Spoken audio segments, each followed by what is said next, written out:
So, hi, I'm Dr. Balaraju Naidu, Robotic Joint Replacement Surgeon at Onus Robotic Hospitals, Hyderabad. So, today we have a special guest from USA, Miss Kirti, who underwent a ankle surgery. She had very bad Achilles tendon tear, which was neglected for 1.5 months, and she came to us through online. And fortunately, she stays in front of our hospital only. Let's explore how she was recovered from the surgery in 2 years. And hi, Kirti garu.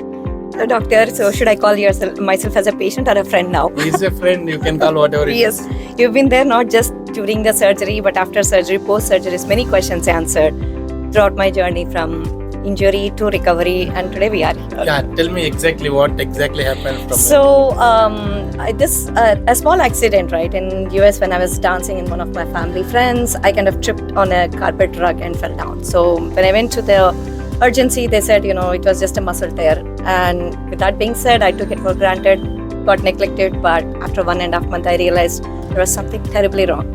But I didn't want to take any more chance. And I needed family support. I needed trust from the doctors because I already lost once. And it was very, as you said, it's very bad, as in like a chronic.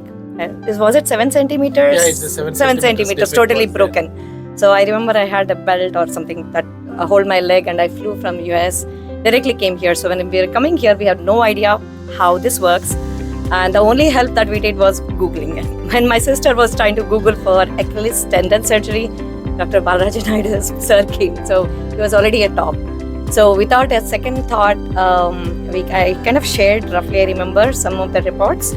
And I came here, he's like, I just needed to see you. At the day I landed, we came here, he did MRI, and he said, next day you're going into surgery. That's it. I had no idea what it means, what my life will be after that. All I asked is, will I be able to dance again, because that's my favorite part of it. So from there, yes, we met, and I had a lot of questions, and he was very knowledgeable, very patient. I still have your WhatsApp number, so I did not hesitate to even ask you a question in very random times also. But yes, thank you for your support. Today, not only just by dancing, but it boosted my energy. And it gave me a second chance to live my life the way I am. I'm a pageant queen also. I did a ramp walk. I shared with doctor all my videos. He was happy to see that. So that's where he stayed. Just doesn't leave his patients by taking care of it then, but he also wants to see his patients go forward, live the life at the best. Couldn't thank you enough. Good. You see here the amount of energy what she was having. Very happy to see such patients and going back to their life. It's onus means responsibility, so it's our responsibility to make sure that our patients will live longer and have whatever expectations they are having, we are able to reach them. Thank you so much, Kirti, for such a fantastic journey with us and trusting Onus Robotic Hospital and coming here and getting operated, going back to US, and then coming back with a gratitude, coming to Onus and bringing a, you see here, good watch she given. I really liked it. Thank you so much, Kirti. Thanks, doctor. Anytime.